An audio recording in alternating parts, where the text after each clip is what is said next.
السلام علیکم ورحمۃ اللہ وبرکاتہ۔ بسم اللہ الرحمن الرحیم، الحمد للہ رب العالمین وبہ نستعین والصلاة والسلام علی رسولہ الامین نبینا محمد وعلی آلہ واصحابہ اجمعین، اما بعد۔ آج کی اس مجلس میں ہم تذکرہ کریں گے ایک اور محدث اور کتب ستہ کے ناموں میں سے ایک اہم نام امام نسائی رحمہ اللہ کا۔ امام نسائی رحمہ اللہ، ان کا نام ہے احمد اور ان کی کنیت ہے ابو عبد الرحمن۔ تو ابو عبد الرحمن احمد بن شعیب بن علی بن سنان، لیکن یہ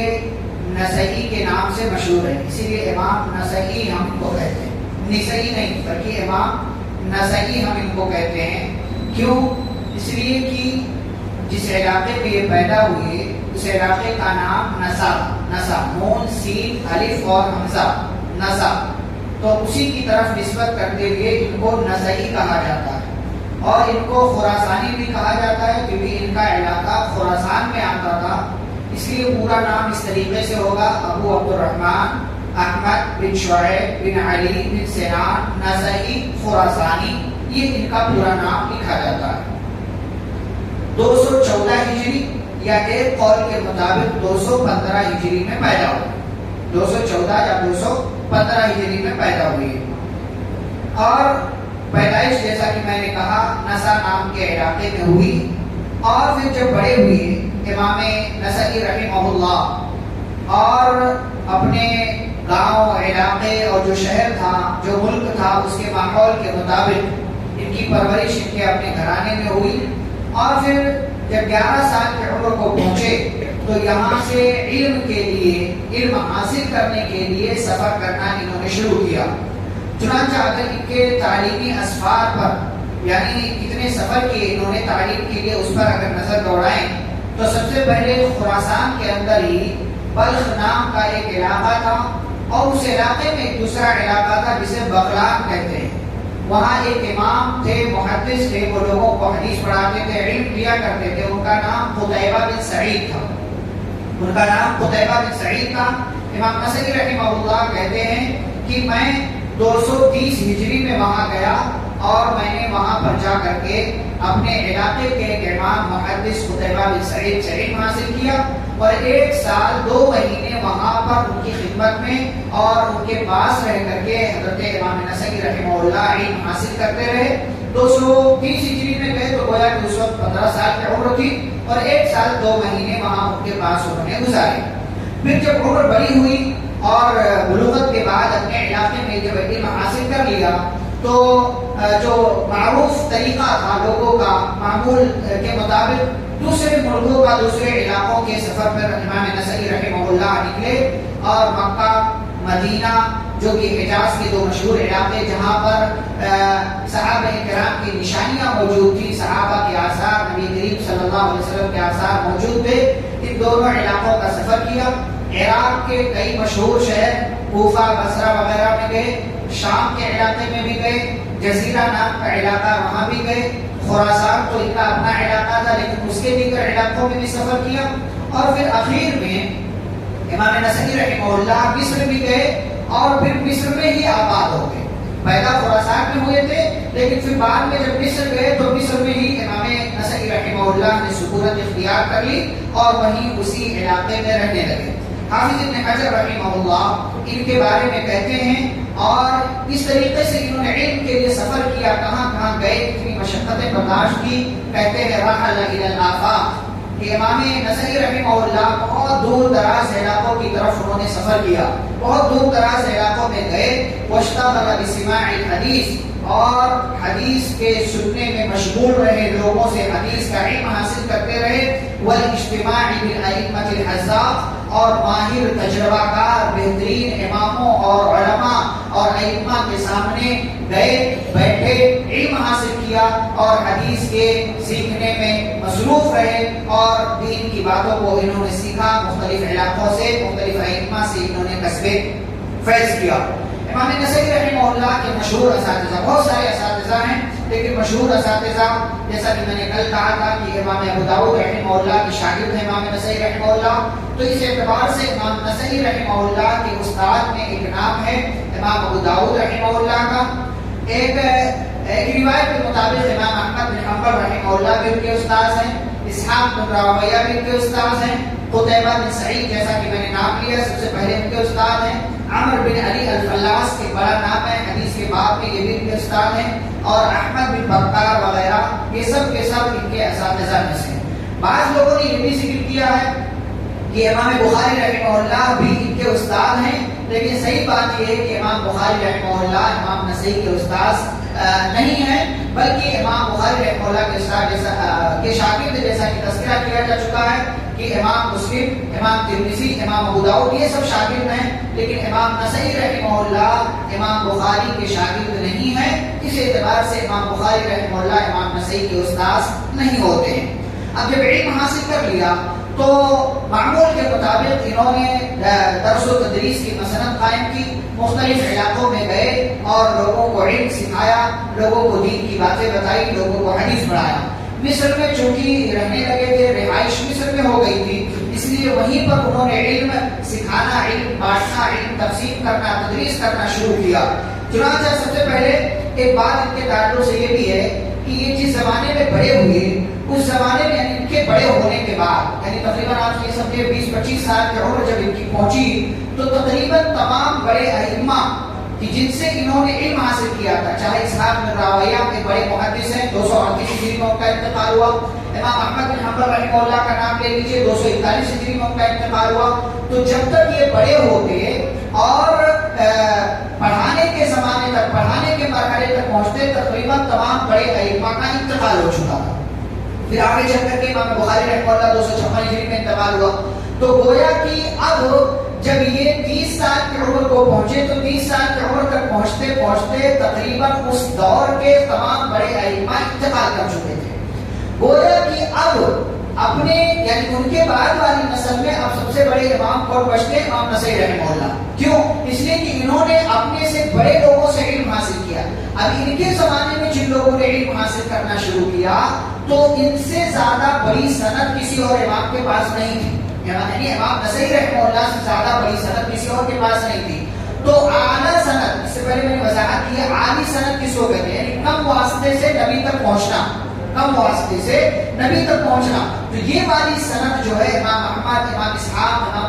امام جو ہے اور دیگر ائمہ کے حوالے سے امام پیارے نبی صلی اللہ علیہ وسلم تک کم تعداد میں پہنچتی تھی۔ اسی لیے جب لوگ سنتے تھے کہ امام نسائی رحمہ اللہ کے پاس عالی سند ہے تو لوگ جوخ در جوخ لوگ جو ہے جماعت کی شکل میں آتے تھے امام نسائی رحمہ اللہ کے پاس اور عالی سند حاصل کرنے کے لیے جو ہے ان کے پاس بیٹھتے تھے علم حاصل کرتے، اس لیے کہ لوگوں کو عالی سند حاصل کرنے کا شوق ہوتا تھا۔ اور میں نے ذکر کیا کیوں عالی سند حاصل کیا جائے، کیونکہ واسطہ جب کم ہوگا، جتنا واسطہ کم ہوگا اتنا ہی اس میں جھوٹ کا، ملاوٹ کا اندیشہ بھی کم ہوگا۔ جیسے ایک بات میں ابھی آپ کو کہوں، آپ نے اس کو کچھ اور سنا، جا کر کے اس کو کسی اور کو کچھ اور بیان کیا، اس نے اس میں اپنی طرف سے کچھ ملایا، کسی اور کو کچھ اور بیان کیا، اس نے کچھ اور بیان کیا، یہاں تک کہ 10ویں آدمی تک جب بات پہنچتی ہے تو میری بات کا اس میں 10-20% حصہ ہوتا ہے اور باقی کی ملاوٹ ہوتی ہے۔ تو ایسے ہی جتنے کم واسطے ہوں گے اتنا ہی بات کے جھوٹ، غلط اور ڈاؤٹ فل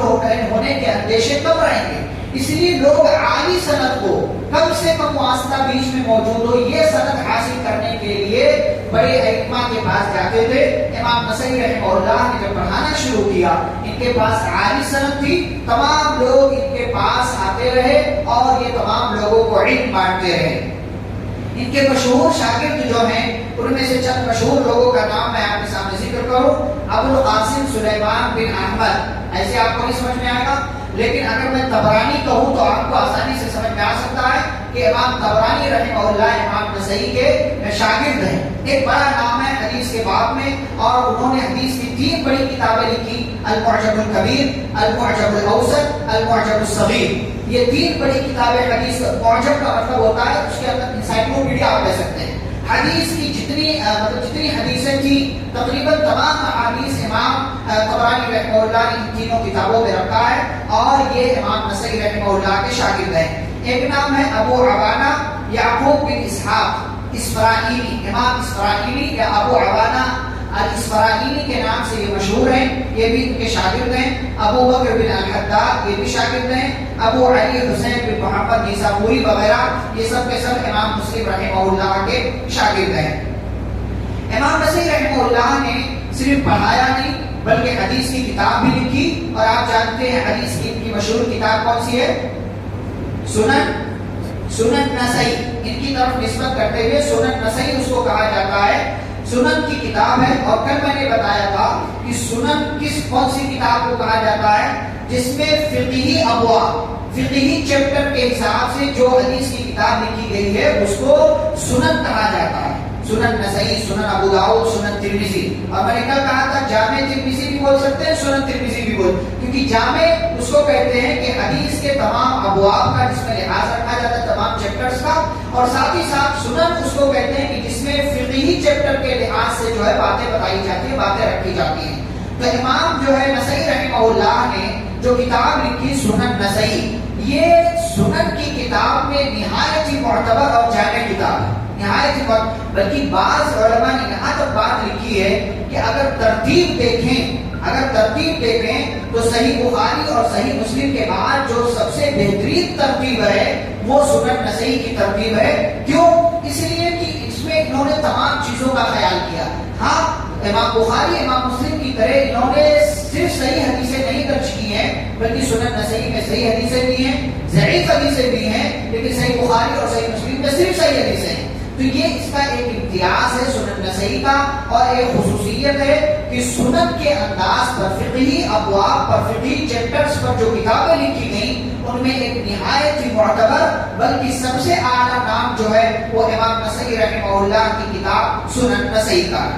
ان کا علم و مقام و مرتبہ کیا ہے؟ علم کے لحاظ سے کتنے بڑے اور بلند مقام پر فائز تھے؟ محمد بن سعد الباورتی رحمہ اللہ کہتے ہیں کہ امام نسائی رحمہ اللہ دین کے اعتبار سے بھی لوگوں کے قائم تھے اور علم کے اعتبار سے بھی لوگوں کے قائم تھے، یعنی اگر دین پر عمل کرنے کی بات ہو تو اس میں بھی بالکل آگے رہتے تھے، اور دین کا علم سکھانے کی بات ہو تو اس میں بھی امام نسائی رحمہ اللہ بالکل آگے تھے۔ تو دین کے بھی حساب سے لیڈر تھے اور علم کے اعتبار سے بھی امام نسائی رحمہ اللہ لوگوں کے لیڈر تھے۔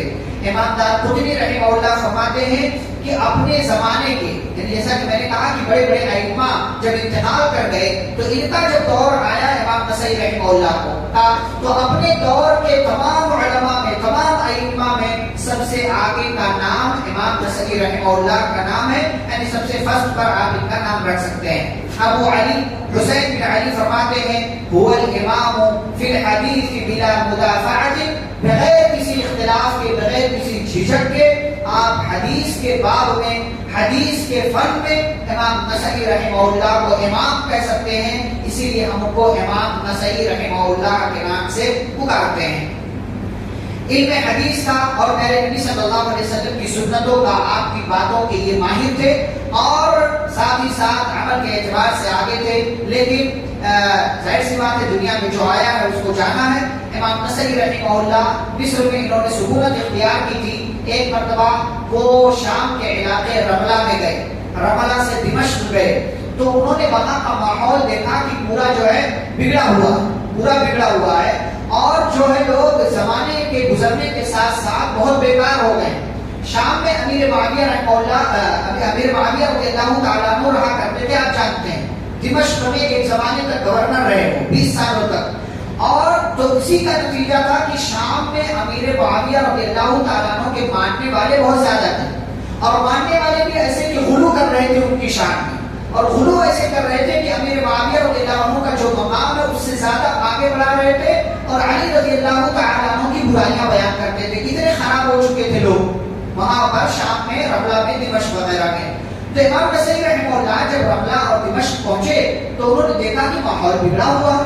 اب ماحول جب بگڑا ہوا دیکھا اور لوگوں کو یہ دیکھا کہ لوگ علی رضی اللہ عنہ کو برا بلا کرتے ہیں، جبکہ علی رضی اللہ عنہ کا مقام امیر معاویہ رضی اللہ عنہ سے زیادہ ہے۔ دونوں صحابی ہونے کے اعتبار سے فرق نہیں ہے، مقام کے اعتبار سے علی رضی اللہ عنہ کہیں زیادہ ہیں امیر معاویہ رضی اللہ عنہ سے، کیونکہ ایک تو اہل بیت میں سے ہیں، دوسرے خلیفہ ہیں، تیسرے نبی صلی اللہ علیہ وسلم کے جو ہے رشتے، مطلب بہت ساری فضیلتیں ان کی جو آپ جانتے ہیں. تو امیر معاویہ رضی اللہ عنہ کے تعلق سے جب یہ نظریہ اور علی رضی اللہ تعالیٰ عنہ کے تعلق سے جب یہ حرکت دیکھی امام نسائی رحمہ اللہ نے شام والوں کی، رملہ اور دمشق والوں کی، تو انہوں نے ایک کتاب لکھی خصائص علی، علی رضی اللہ عنہ کی خصوصیات، یعنی علی رضی اللہ عنہ کے بارے میں بتانے کے لیے انہوں نے ایک کتاب لکھی.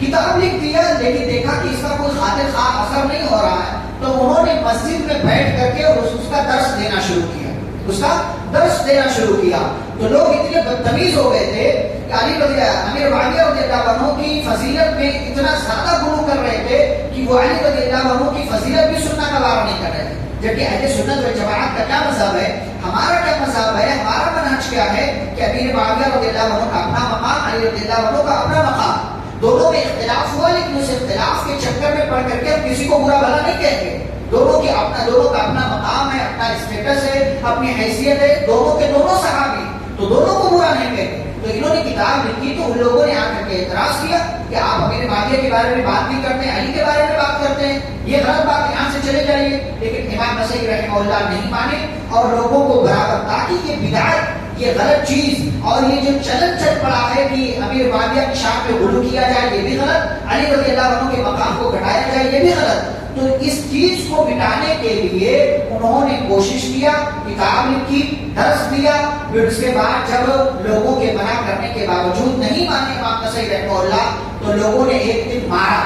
بہت مارا، بلکہ لاکھ گھوسوں کی آپ کہہ لیجیے بارش کر دی، یہاں تک کہ امام نسائی رحمہ اللہ نیم جان ہو گئے. ایسا لگا کہ مر جائیں گے، ختم ہو جائیں گے. لیکن ان کے جو خادم تھے انہوں نے ان کو آ کر کے اٹھایا، بچایا اور لا کر کے جو اپنا گھر تھا اس گھر میں رکھا. اور امام نسائی رحمہ اللہ جب وہاں پر پہنچے تو لوگوں نے کہا کہ آپ کو یہ سب بولنے کی ضرورت نہیں، یہاں سے چلے جائیے. تو امام نسائی رحمہ اللہ نے کہا لگتا ہے اب میں نہیں بچوں گا، لگتا ہے اب میرا انتقال ہو جائے گا. تو انہوں نے کہا یہاں میرا انتقال نہ ہو، اس سے اچھا مجھے مکہ لے چلو، اس سے اچھا مجھے مکہ لے چلو. میں یا تو مکہ پہنچ کر انتقال کر جاؤں یا تو میں راستے میں ہی انتقال کر جاؤں، لیکن مجھے مکہ لے چلو. لوگ مکہ کے لیے لے کر چلنے لگے. تو دو طرح کی باتیں ہیں، ایک یہ کہ راستے میں ہی انتقال ہوا، دوسرے یہ کہ مکہ پہنچ کر کے انتقال ہوا. بہرحال جہاں بھی انتقال ہوا ہو، امام نسائی رحمہ اللہ کا 13 سفر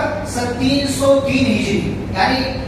سفر کے مہینے میں 13 تاریخ 303 ہجری، تقریباً 88 سال 88 سال کی عمر میں امام نسائی رحمہ اللہ کا انتقال ہوا. اور مکہ ہی میں صفا اور مروہ کے درمیان ان کی تدفین کی گئی. اس وقت وہ علاقہ خالی تھا، آج جو ہے آباد ہو گیا ہے اور عمارت بن گئی ہے، فرش لگ گیا. اس وقت وہ پورا علاقہ خالی تھا. اسی صفا اور مروہ کے درمیان امام نسائی رحمہ اللہ کی تدفین ہو گئی. اس طریقے سے علم حدیث کا ایک روشن چراغ، علم حدیث کا ایک بہترین باب یہ دنیا سے انتقال کر گیا. ان کی وفات ہو گئی، لیکن وفات سے پہلے انہوں نے صدقہ جاریہ کے طور پر اپنے لیے حدیث کی کتاب لکھی، لوگوں کو علم حدیث بتایا، دین کی باتیں بتائیں، اور ایک بڑی جماعت اپنے بعد حدیث کے باب میں تیار کر گئے کہ جو ان کے ہم نے انشاءاللہ سب کے سب صدقہ جاریہ ہوں گے. اللہ رب العزت سے دعا ہے اللہ ہم سبھی کو قرآن و حدیث کی باتوں کو پڑھنے اور ائمہ کی خدمات کا اعتراف کرنے اور ان کے حقوق ادا کرنے کی توفیق عطا فرمائے.